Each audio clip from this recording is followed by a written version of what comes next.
Hola, ¿qué tal? Bienvenidos. Hoy nos vamos a meter de lleno en un día de auténtica locura para el peso chileno. Y es que lo que pasó ese jueves, en realidad, nos cuenta una historia mucho más grande. Una historia sobre cómo funciona la economía global y, bueno, sobre las fuerzas que chocan constantemente en los mercados. La pregunta del millón, claro, es ¿por qué? ¿Qué provocó esa volatilidad tan bestia? Y la respuesta no es sencilla, ¿eh? No fue una sola cosa. Fue, como se suele decir, una tormenta perfecta. Varios eventos que tiraban de la moneda, pues eso, en direcciones totalmente opuestas.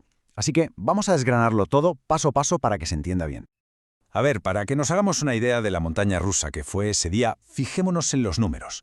El día arranca en 864 pesos por dólar, pero de repente, por la mañana, ¡zas! El peso se dispara, se fortalece y el dólar cae hasta los 851,5. Ojo, que es una bajada de más de 12 pesos en unas pocas horas, una auténtica pasada. Pero claro, la alegría duró poco. El precio rebotó con una fuerza increíble y acabó cerrando en 860,7. Imagínense la locura para quien estuviera operando. Ver una ganancia así es fumarse, un latigazo en toda regla. Vale, entonces, ¿qué hay detrás de todo este caos? ¿Qué provocó estos bandazos? Pues como decía, no fue una sola cosa, fue la colisión casi literal de tres fuerzas gigantescas que chocaron al mismo tiempo en el mercado. Vamos a analizarlas una por una para ver el cuadro completo. La primera fuerza, la que desató toda la euforia por la mañana, fue el cobre. Para Chile, ya se sabe, el cobre es absolutamente fundamental, es el motor de su economía. Y lo que pasó ese día con el metal rojo fue algo extraordinario. Miren este número, más de un 6,5% de subida, en un solo día, es una auténtica barbaridad. El cobre no solo subió, es que pulverizó su máximo histórico. La reacción inicial del mercado, claro, fue de euforia total. La lógica es simple, si el cobre está más caro, pues entran más dólares al país. Y si entran más dólares, el peso chileno se hace más fuerte. Y eso fue justo lo que pasó al principio de la jornada. Pero aquí viene lo interesante, porque el mercado, que a veces es eufórico, también es muy desconfiado. Muy rápido, los analistas empezaron a levantar la ceja. Algo no cuadraba.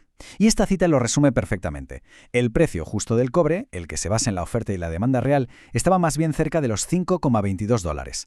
¿Qué significa eso? Pues que casi una cuarta parte de ese precio récord era humo, era pura y dura especulación. Y bueno, ¿quién estaba detrás de toda esa especulación? Pues fue un cóctel de varias cosas. Por un lado, tenías a los grandes fondos de inversión metiendo muchísimo dinero. Luego el miedo a nuevos aranceles de Estados Unidos, que provocó una especie de compras de pánico.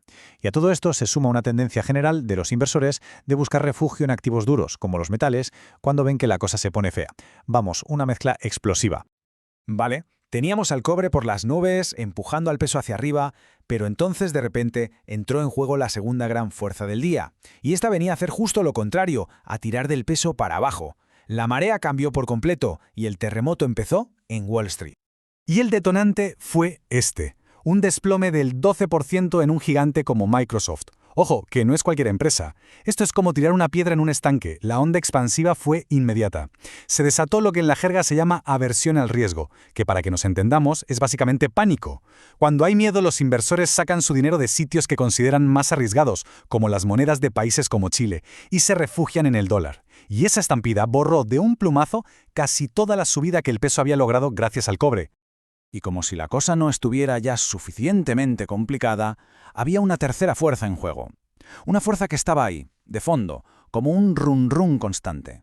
Más silenciosa, quizá, pero igual de poderosa. El petróleo. Esta cita de un analista lo clava. El mercado estaba empezando a asumir que un conflicto a gran escala en Oriente Medio era cada vez más probable. Y claro, ¿qué pasa cuando hay miedo en Oriente Medio? El precio del petróleo sube. Y para un país como Chile, que tiene que importar casi todo el petróleo que consume, eso son muy malas noticias. Un petróleo más caro significa que salen más dólares del país para pagarlo, y eso, lógicamente, debilita al peso. Bien, ya hemos visto qué pasó y por qué. La pregunta ahora es, ¿y a partir de aquí qué? Vamos a echar un vistazo a los niveles de precios, a las cifras clave que los analistas están mirando con lupa para intentar adivinar por dónde van a ir los tiros. Esto de aquí es básicamente el mapa del campo de batalla. El nivel más importante ahora mismo es ese, los 851 pesos por dólar. Fue el suelo, el muro que aguantó la embestida del jueves. Luego, los analistas dicen, ojo a los 856,25.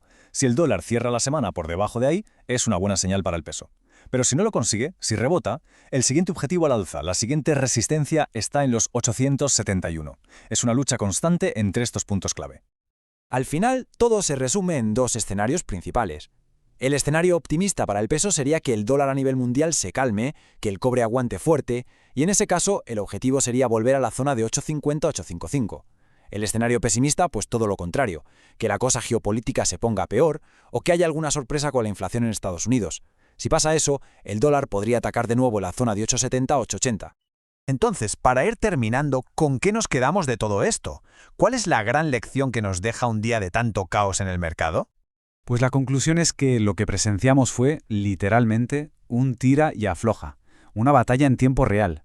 Por un lado de la cuerda, tirando con fuerza, estaba el cobre, la gran baza de Chile. Y por el otro lado, tirando en sentido contrario, una amenaza global enorme, la geopolítica y su efecto en el precio del petróleo.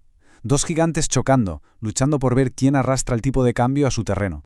Y esa es la gran pregunta que queda en el aire. En esta batalla entre el cobre y la geopolítica, ¿quién va a ganar? ¿Qué fuerza se va a imponer? La respuesta a esa pregunta es la que va a marcar el destino del dólar y del peso en los próximos meses. Hasta aquí nuestro análisis de hoy. Muchas gracias por la atención.